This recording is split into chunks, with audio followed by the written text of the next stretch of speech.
matin le thème, maintenant passer du côté un petit peu plus pratique par rapport au message, afin qu'il porte avec toi la charge. Moïse était dans un moment difficile de découragement, et puis il s'adresse à Dieu. Dieu l'invite à avoir une réflexion là-dessus et à établir des hommes qui vont pouvoir se mettre au service de Dieu. J'aimerais aussi dire que, peut-être on va vous mettre la diapositive suivante, que on va commencer bientôt une formation. Bon, on ne va pas dire que c'est des cours, ça va être des formations, ça va être interactif. C'est moi-même qui vais diriger ces moments pour aider à aller plus loin dans le service de Dieu, ceux qui ont sur le cœur un service, ceux qui ressentent un appel de Dieu pour un service.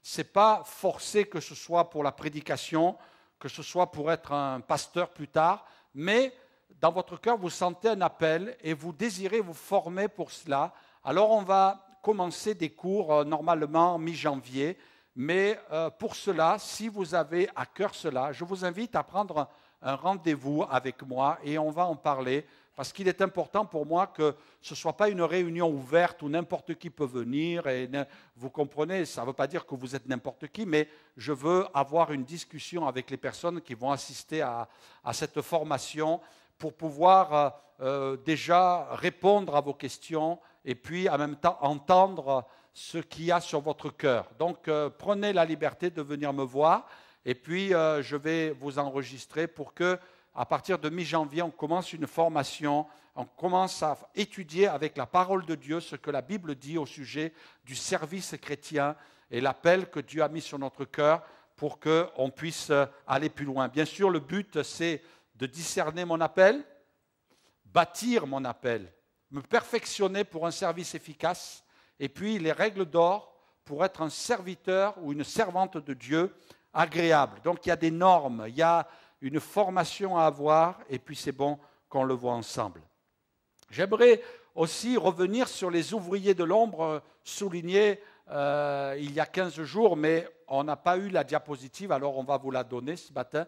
Les ouvriers de l'ombre. Alors il y a des noms qui apparaissent comme ça, qui sont peut-être pas très connus au grand public, mais la parole de Dieu parle par exemple, et c'est l'apôtre Paul qui en parle, de Perside. Il est dit « Saluez Perside, la bien-aimée, qui a beaucoup travaillé pour le Seigneur ». Vous voyez, beaucoup travaillé. Souvent dans la Bible, il est parlé de travail. Mais de travail, ce n'est pas n'importe quoi, c'est pour Dieu. Tychik, il est dit Tychik, le frère bien-aimé et fidèle ministre, mon compagnon de service dans le Seigneur, vous communiquera tout ce qui me concerne. Le compagnon de service. Aristarque, il est dit Aristarque, mon compagnon de captivité. C'est un drôle de ministère, ça. Hein? Être avec quelqu'un qui est en prison. Hein? Paul a été emprisonné à cause de la foi, vous le savez. Épaphras, il est dit, Épaphras, qui est des vôtres, vous salue, serviteur de Jésus-Christ. Il ne cesse de combattre pour vous dans ses prières afin que vous teniez bon. Il était reconnu comme serviteur qui combat. Hein? C'est merveilleux quand on est dans la prière, on combat. Hein? Il est dit, Phoebé, je vous recommande Phoebé, notre sœur qui est diaconesse de l'île de Sancré. Diaconesse, c'est-à-dire elle servait le Seigneur, et sûrement on pourrait peut-être penser, je pense qu'on n'est pas très loin, les commentateurs disent qu'elle faisait du social. Thierry, on va te donner un deuxième prénom, Phoebé. Et puis toute l'équipe, les personnes qui distribuent, les personnes qui sont là aussi pour faire les collectes, on s'aperçoit que il y a des choses qui ont été oubliées dans les églises, mais qui apparaissent dans la parole de Dieu, et c'est bon d'y revenir. Archip, il est dit, Archip, notre compagnon de combat, lui menait des combats, c'était un guerrier, c'était un Rambo spirituel, un Schwarzenegger de la foi. Il est parlé même de toute une famille, la famille de Stéphanas. Stéphanas, il est marqué la famille de Stéphanas les prémices de l'Achaïe, et qu'elle s'est dévouée, toute la famille. Alors qu'est-ce qu'ils faisaient eux? Peut-être que leur maison était ouverte, peut-être qu'ils accueillaient, je ne sais pas ce qu'ils faisaient exactement, mais ils étaient dévoués au service des saints. Et là aussi, on peut on peut parler de l'accueil. Vous savez que le mot hospitalité, vous savez ce que veut dire le mot hospitalité? Ça veut dire l'amour des étrangers. Aujourd'hui, je ne sais pas, vous entendez, vous êtes comme moi, on a tous les mêmes oreilles, et puis on entend qu'aujourd'hui on parle de racisme, et il ne faut pas se laisser gagner par ça. Peuple de Dieu, il ne faut pas se laisser gagner par ça. Vous savez que la montée du nazisme, ça a été dû à une crise aussi financière qui a poussé Hitler, avec toutes ses armées, à se dire que c'était la faute des étrangers. Alors aujourd'hui, on refait les mêmes choses. Attention. Un jour, quelqu'un me disait, pasteur, est-ce que être raciste, c'est un péché? Mais oui, c'est un péché. Alors, ce matin, confesse tes péchés. Repens-toi. Oh, c'est peut-être pas le cas, tant mieux. Mais il faut faire attention. Je crois qu'il y a des choses, il faut faire attention. Il y a des chrétiens, excusez-moi, je sais que dans ce lieu, normalement, je ne dois pas faire de politique, mais ce n'est pas de la politique que je fais là, c'est de la prévention. Faisons attention aussi, quand on est chrétien, à ne pas faire partie de politiques extrêmes, avec des extrémistes qui véhiculent le racisme, la xénophobie. Et puis, attention, on a un éventail, et puis il faut être sage par rapport à ça. Il faut être des chrétiens qui prient aussi, c'est très important. Il est parlé aussi, et peut-être que là, il y a peut-être des frères et des sœurs qui vont se lever, il est parlé de Prisca et Aquilas, leur ministère, c'était d'exposer leur tête pour sauver la vie de Paul. Ben ouais, drôle de service ça. J'accepte de me faire couper la tête. C'est vrai que quelquefois on rencontre des chrétiens. Moi j'ai rencontré, je crois que dans l'église de Limoges, on a ce genre de chrétiens aussi qui sont prêts à se faire couper en morceaux, tellement ils aiment l'œuvre de Dieu. L'église, permettez-moi de vous le dire, ce n'est pas quelque chose dont on se sert. Il y a des gens, quelquefois, ils veulent se servir de l'église. Ils veulent que l'église les admire, que l'église les regarde. Ils veulent être des artistes. Ils veulent être grands. Mais Jésus, lui, nous a appelés à l'humilité. Et la Bible dit que Jésus nous dit que celui qui s'élève, lui, il l'abaisse. Alors, quand on veut s'élever, Jésus nous appuie sur la tête. Et ça, il le fait à tous. Et si tu ne l'as pas expérimenté, c'est que tu dois être sûrement parfaitement humble. Mais normalement, il y a toujours une petite couche d'orgueil dans notre cœur. Mais le Seigneur vient nous appuyer sur la tête en disant, tu t'abaisses. Parce qu'il n'y en a qu'un qui doit être élevé ici, c'est Jésus. Amen. Alléluia. Et puis, eux, ils ont exposé leur tête. C'est quand même important. Vous savez, Jean-Baptiste, quand il a fait cette prière, qu'il croisse et que je diminue, il a fini la tête coupée. Ben ouais. Il a fini la tête coupée. Et il a été diminué, il a été exaucé. Bon, n'ayez pas peur de formuler ce genre de prière. Hein. Il y a peut-être des chrétiens qui disent « Oh là là, jusqu'à maintenant j'ai prié en disant Seigneur grandis et que moi je diminue, mais si je finis la tête coupée, ça peut être un peu utile quand même d'avoir une tête. Hein. » Mais oui, mais je crois que peut-être pas la tête physique, mais peut-être cette tête spirituelle qui veut dépasser les autres têtes. Mais le Seigneur nous dit, allez, courbe-toi un petit peu, et là tu vas être efficace. Eux, ils ont exposé leur tête. Combien c'est important. Alléluia. Alors on revient sur ce texte de l'épître du livre des Nombres, chapitre 11, verset 16. L'Éternel dit à Moïse, assemble auprès de toi 70 hommes, des anciens d'Israël, de ceux que tu connais comme anciens du peuple, ayant autorité sur lui. Amène-les à la tente d'assignation et qu'ils s'y présentent avec toi. Je descendrai et là, je te parlerai, je prendrai de l'esprit qui est sur toi et je le mettrai sur eux, afin qu'ils portent avec toi la charge du peuple et que tu ne la portes pas à toi seul. Ah, il y a un mot qui m'a frappé. Il y a un mot qui m'a frappé, c'est le mot seul. Seul. Tu ne la portes pas à toi seul. Vous savez, je crois que dans la vie tout court, il n'y a rien de plus terrible que la solitude. C'est pas vrai? Vous avez remarqué que nous sommes dans un siècle qui nous pousse à la solitude, qui nous pousse à nous replier sur nous-mêmes et à ne penser qu'à nous. Et ça, c'est un combat qu'il nous faut mener. Aujourd'hui, on est manipulé, on est influencé, on est dominé par une vague de pensée qui se répand dans notre monde, l'individualisme. Le fait de penser qu'à nous, de regarder notre nombril et de s'intéresser qu'à notre nombril. Et même certains en ont fait un mot, ils appellent ça le nombrilisme. Vous avez déjà entendu parler du nombrilisme. C'est les gens qui vivent que pour eux. Et puis, bon, on est capable de s'ouvrir un petit peu, mais on ne va pas aller plus loin que notre famille, notre famille, notre maison. Et puis, on oublie peut-être ce qui se passe à l'extérieur, on oublie la souffrance. Et je pense que ce matin, on fait un effort quand on commence à se dire, tiens, je vais penser aux Philippines. Peut-être certains se disent, mais c'est loin les Philippines, c'est tellement loin les Philippines.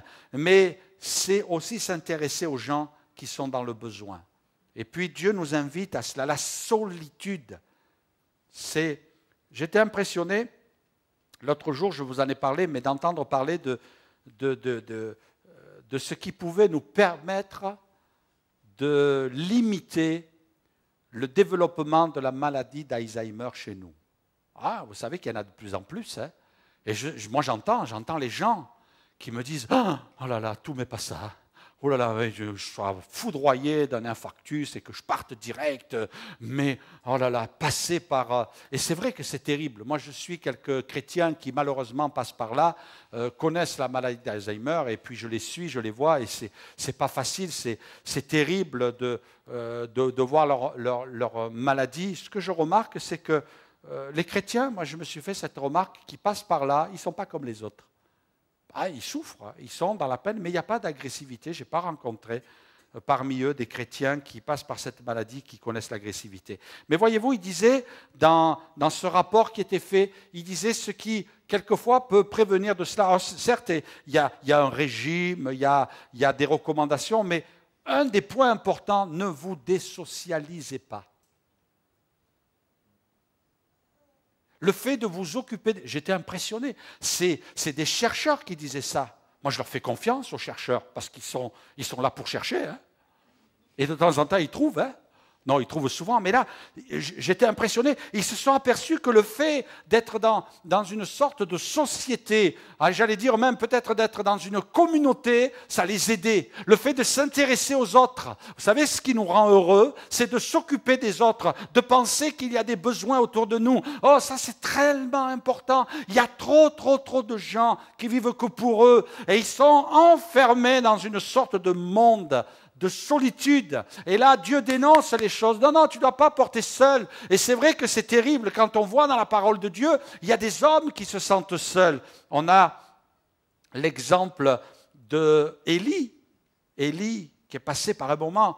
Oh, tous les prédicateurs, tous les pasteurs, tous les théologiens disent « Oh, ben Élie, même si on n'aime pas ce mot, même si à cette époque il n'était pas connu, on dit Élie, il est passé par la dépression, il est passé par un burn-out. » Ça, c'est un mot moderne. Aujourd'hui, on l'emploie, mais enfin, ça veut dire un bon coup de dépression, hein. Un coup de fatigue psychique, un épuisement. Le fait de se sentir brûlé à l'intérieur. Vous savez, quand on éprouve des angoisses, c'est comme un feu qu'on a à l'intérieur. Et les gens se sentent cassés. Et puis, Élie est passé par là. Et vous savez, ce qui est impressionnant, la Bible dit, après une journée de marche, il est allé dans le désert. Donc, il s'est encore plus isolé. Alors, normalement, on va vous afficher le texte, c'est dans Romains, chapitre 19, verset 4. Ça doit être le texte d'après. Voilà, on va laisser passer les diapos. Est-ce qu'on peut avoir la diapo? Romains, chapitre 19, verset 4, ça va venir, peut-être avant le retour de Jésus.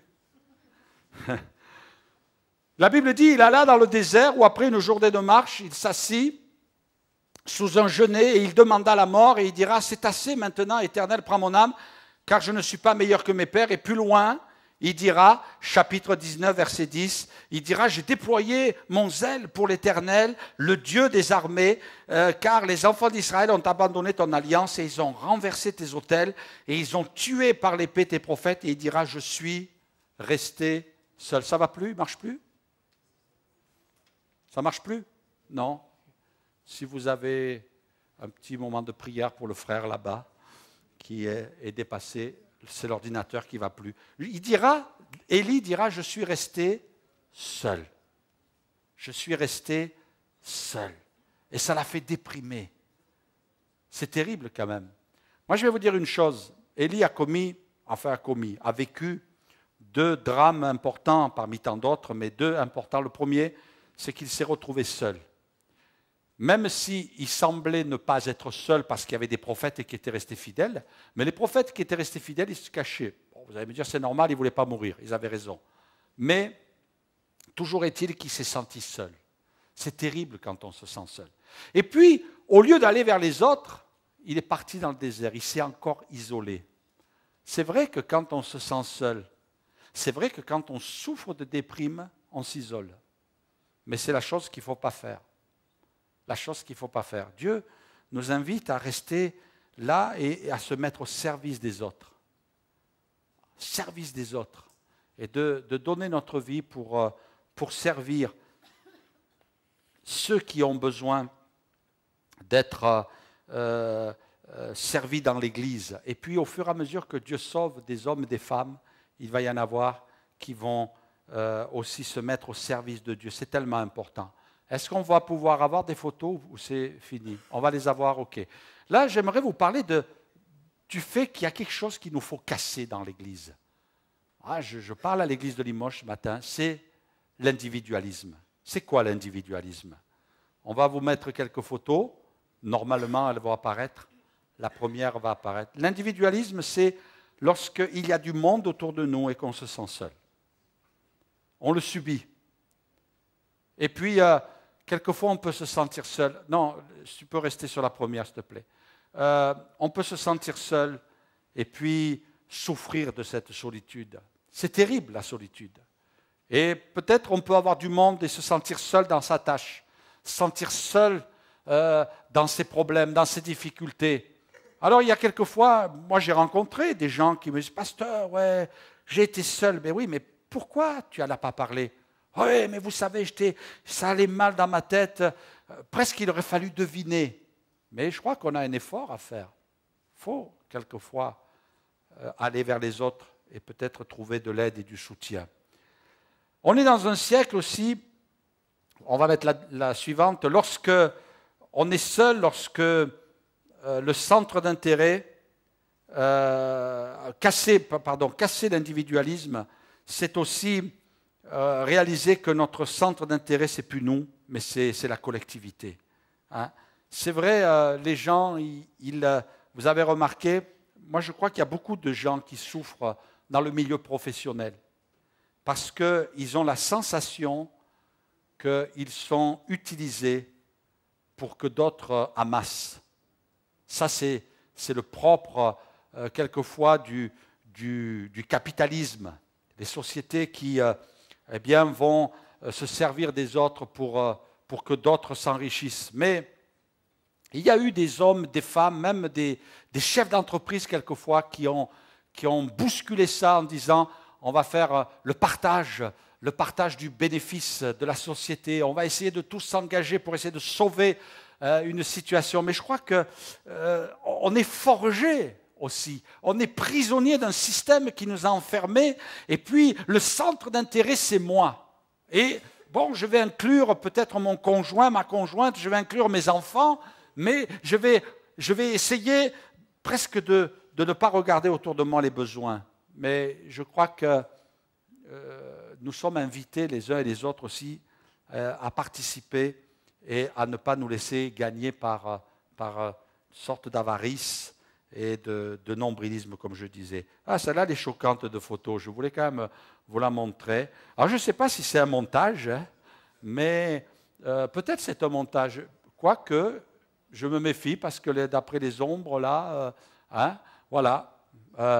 C'est lorsqu'on est indifférent. On est indifférent. Moi, cet homme, il me surprend parce qu'il marche devant et en fait, il ne regarde pas la personne qui est derrière lui. Peut-être c'est son épouse, peut-être c'est sa sœur, peut-être c'est une esclave, je ne sais pas. Mais toujours est-il que c'est ça, quelquefois on est un petit peu comme ça, on regarde devant, on veut foncer, on veut foncer, on veut foncer, et on oublie que derrière il y a des gens qui ont besoin. Il y a une église qui a besoin. Il y a un monde qui est dans le besoin. Tout à l'heure, je parlais de notre travail au niveau social. Eh bien, c'est vrai que ce n'est pas facile. C'est vrai qu'il y a des combats. C'est vrai qu'il y a des injustices. C'est vrai qu'il y a des choses qui surprennent. Mais quelquefois, on se cache derrière ça. En disant, ouais, vous savez, il y a des gens qui profitent du système et qui vont se servir à manger et qui vont dans les associations. Et il y en a qui profitent. Moi, je ne vous dis pas que c'est faux. Il y a des gens qui profitent. Mais il y a plus de gens qui sont dans le besoin que de gens qui profitent. Et je crois qu'il ne faut pas courir le risque d'être passé à côté des besoins. Il y a une autre photo aussi qui m'a parlé. Je crois que quelquefois on est victime de ne pas voir la souffrance qui nous entoure, les besoins qui nous entourent. Et alors, ça, il faut le briser. Qu'est-ce qu'on peut proposer? Parce que c'est important. L'Église, c'est aussi un endroit où on va se mobiliser. Et on sait une chose, nous, c'est qu'on va apporter plus que de la nourriture. On va apporter plus qu'un soutien. On va apporter plus qu'une écoute. On va prier. On va prier. On a la foi. On va partager. On va échanger. On va s'exhorter. On va se consoler mutuellement. Alors, comment il faut faire pour qu'il y ait plus de solidarité parmi nous? Eh bien, il faut...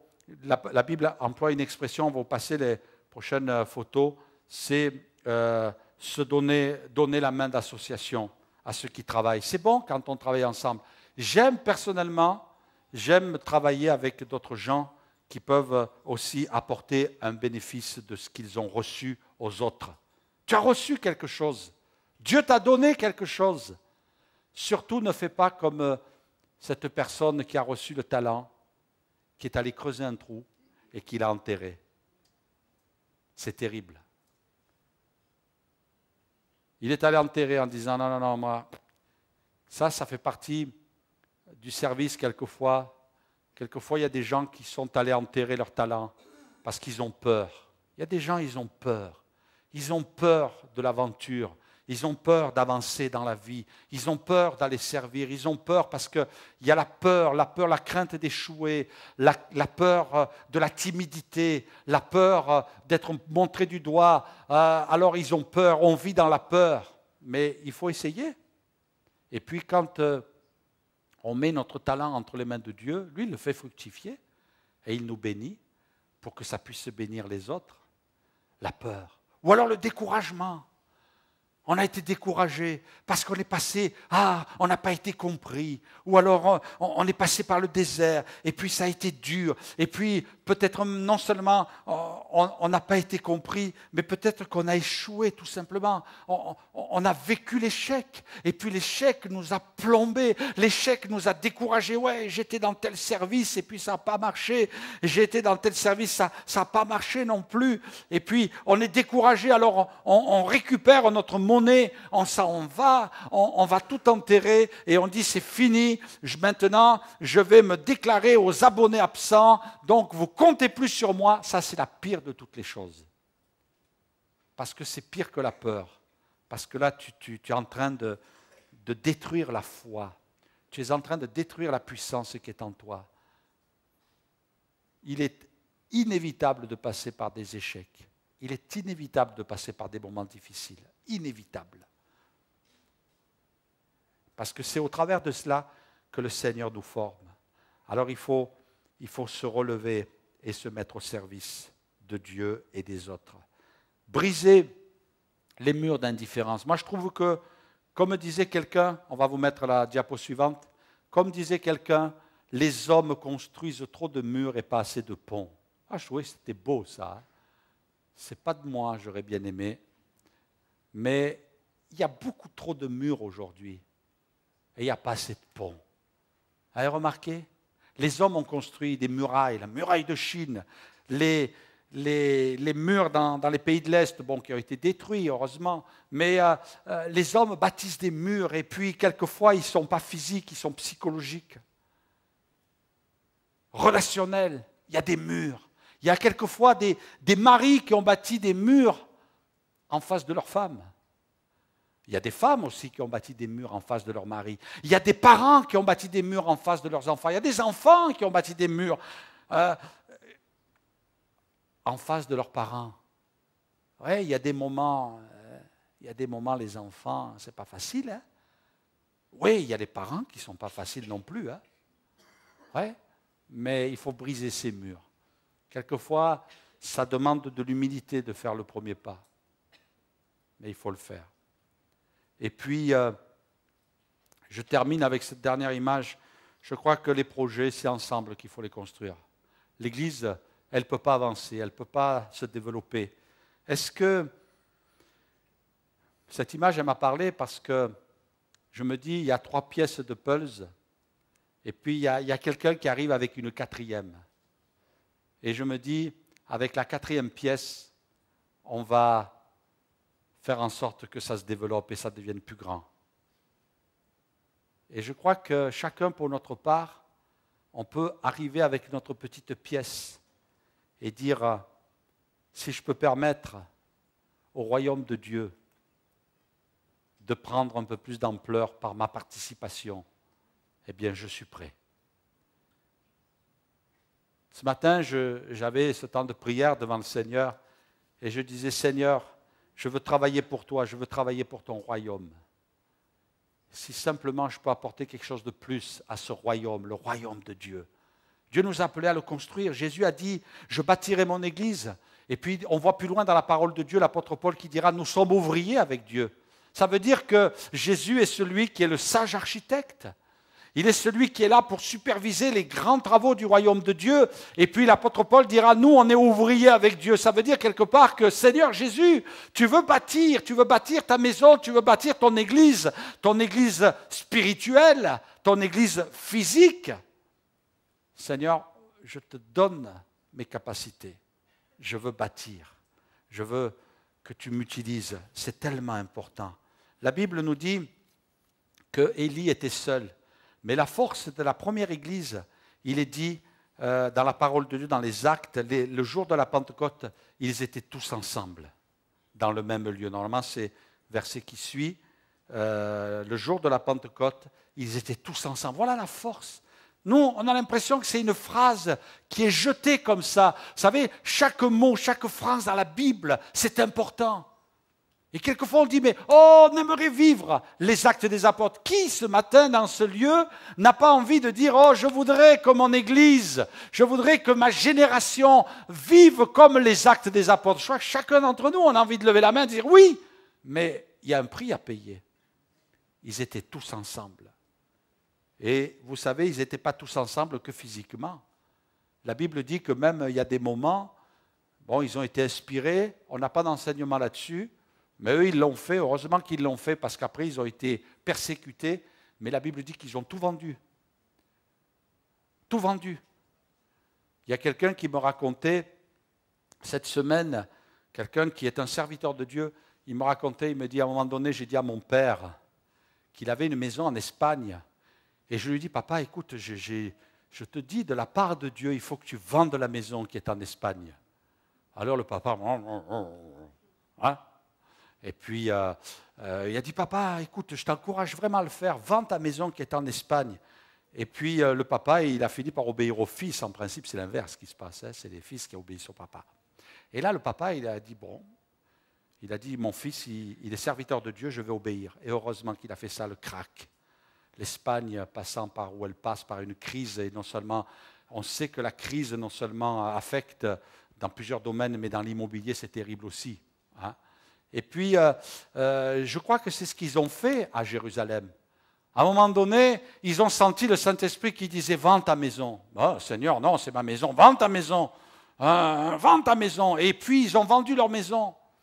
Et puis, le Saint-Esprit qui dit « Tu prends l'argent et tu donnes tout aux chrétiens. » « Mais Seigneur, oui, tu vas, tu le mets au pied des apôtres. » « Au pied des apôtres, ouais. Tu mets tout cet argent. » Et puis, il y a eu ce mouvement qui s'est fait. Et puis, il y a eu le crack, la persécution.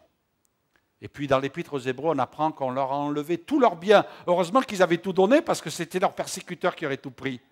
Si le Saint-Esprit vous dit un jour, attention, c'est le retour, il faut obéir. Mais il ne faut pas en faire une doctrine parce qu'il y a des gens, ils en ont fait une doctrine. Hein, ils ont dit à leurs chrétiens, vendez votre maison. Mais c'était pour qu'eux récupèrent. Hein. Et puis il n'y avait rien, il n'y avait pas de persécution, il n'y avait rien. Simplement, ils en avaient envie. Et ça, il ne faut pas en faire une doctrine. Eux, ils l'ont fait. Et puis, vous voyez, il est dit, ils étaient tous ensemble, tellement ensemble qu'ils ont senti ce lien avec le Saint-Esprit qui disait, allez, vous vendez tout, vous donnez tout. Ah, ils ont tout vendu. Et puis, il y avait cet élan qui était fait. Ils ont tout vendu, ils ont tout donné, heureusement, parce qu'après, on les a persécutés. Et puis, dans l'Épître aux Hébreux, il est écrit, vous avez accepté avec joie l'enlèvement de vos biens. Heureusement qu'ils avaient tout donné. Comme ça, on n'a pas pu leur enlever grand-chose, hein. Peut-être une chaise, une table, un meuble de la grand-mère ou de l'arrière-grand-père, hein, mais ils avaient tout vendu. Ils étaient tous ensemble. Tous ensemble. Oh, ce matin, le Saint-Esprit ne nous dit pas, vends ta maison, donne tout, non. Mais quelque part, il y a peut-être quelque chose que je dois donner de ma vie, de mon temps, de mon énergie, peut-être même de mettre ma vie à disposition, même si quelquefois il y a des choses qui ne sont pas comme je voudrais qu'elles soient. C'est ça la force. Ils étaient tous ensemble. Et je crois aujourd'hui que quelque part, on se sent un petit peu seul, mais aussi on s'isole. La Bible nous parle aussi d'une église. Elle nous parle d'une église. Il est dit de l'église de Thessalonique. C'est une église qui a été persécutée. Quand vous lisez l'Épître aux Thessaloniciens, vous apercevez que c'est une église qui a été persécutée. Il y a des chrétiens qui ont été mis à mort. Et puis regardez ce qui est écrit au sujet de ces chrétiens. Ils ne se sont pas isolés. Aussi, nous glorifions-nous de vous dans les églises de Dieu à cause de votre persévérance et de votre foi au milieu de toutes vos persécutions et de vos afflictions que vous avez à supporter. Et plus loin, il est écrit, car on raconte à notre sujet quel accès nous avons eu auprès de vous et comment vous vous êtes convertis à Dieu en abandonnant les idoles pour servir le Dieu vivant et vrai. Servir. Vous vous êtes convertis. Vous avez donné votre cœur à Jésus. Vous avez abandonné vos idoles, c'est-à-dire vous avez abandonné le péché. Vous avez abandonné vos pratiques religieuses. Et puis vous vous êtes mis à servir Dieu. Je vais inviter les musiciens, s'il vous plaît, quelques instants. Je finis avec ce verset. J'aimerais qu'on revienne sur Exode. Maintenant, écoute ma voix, dira le beau-père de Moïse. Je vais te donner un conseil.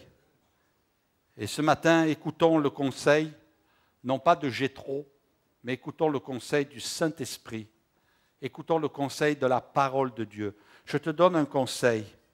Moi, je crois que Jéthro, il a été inspiré par le Saint-Esprit. Et puis, si c'est consigné dans la parole de Dieu, c'est parce que là, il y a une direction pour nous. Et il dira, je vais te donner un conseil. Et ce matin, je vous dis, génération nouvelle, génération pour Jésus, je te donne un conseil et que Dieu soit avec toi, que Dieu soit avec vous. Sois l'interprète du peuple auprès de Dieu et porte les affaires devant Dieu. Enseigne-leur les ordonnances et les lois.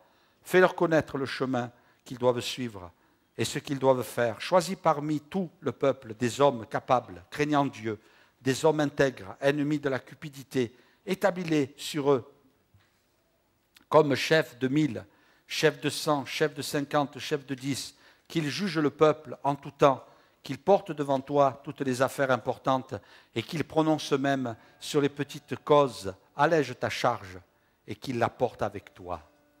Est-ce que ce matin, tu vas pouvoir apporter tes épaules? Jésus dit aussi, prenez sur vous mon joug et mon fardeau. Mon joug est doux et mon fardeau est léger.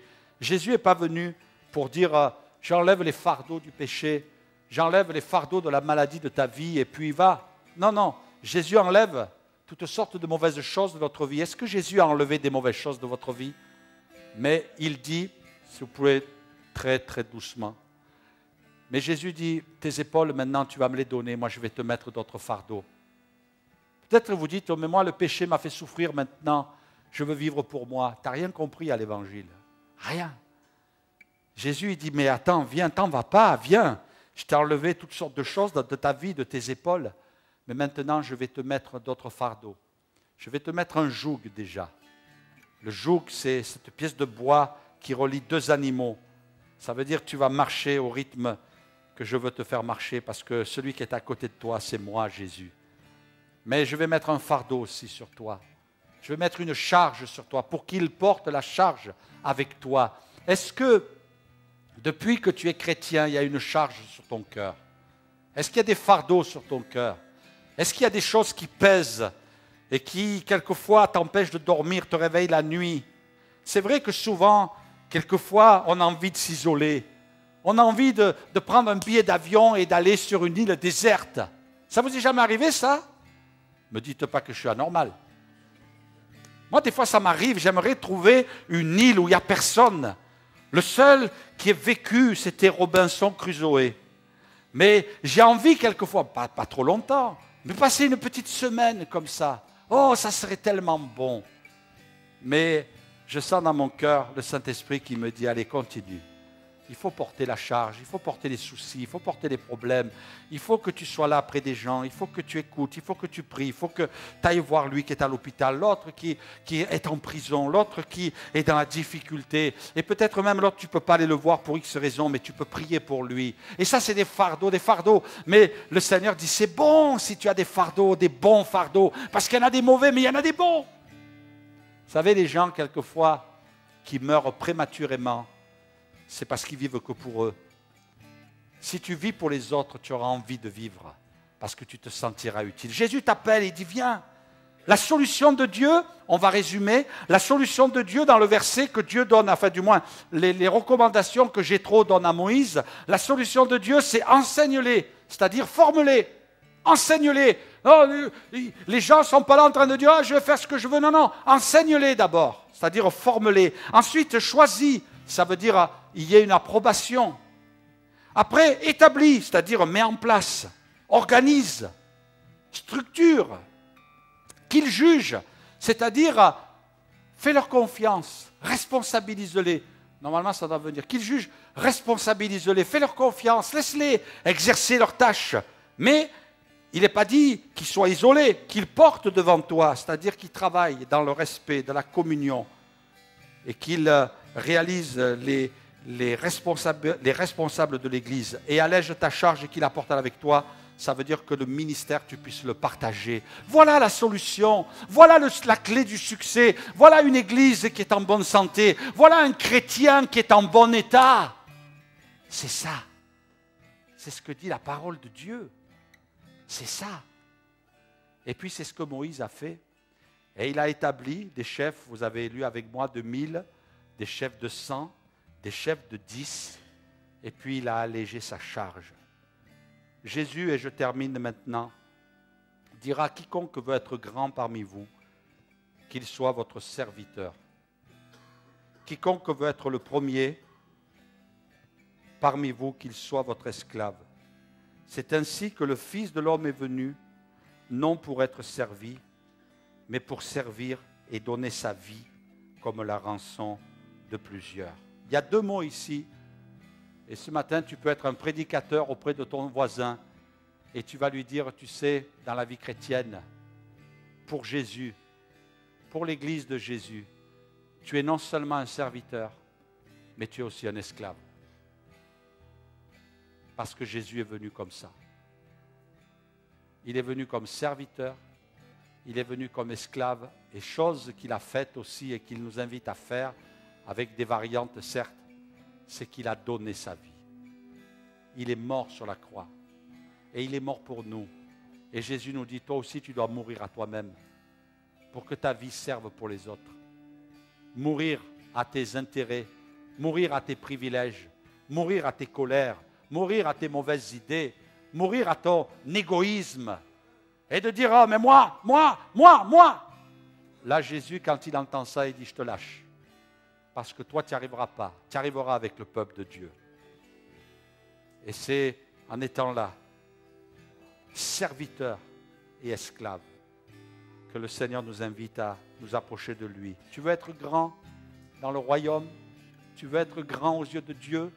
Ça ne sert à rien d'être grand aux yeux des hommes. Ça ne sert à rien que tu deviennes le plus grand ou la plus grande des serviteurs ou des servantes. Quelqu'un qui va être vu, qui va être à l'affiche, qui va être montré. Vous savez, on réalise qu'il y a des gens qui ont un poste important. Et on a des gens qui servent Dieu et qui sont connus, qui sont reconnus mondialement. Mais si tu cherches un petit peu dans sa vie, tu t'aperçois qu'avant d'arriver là, ils ont souffert,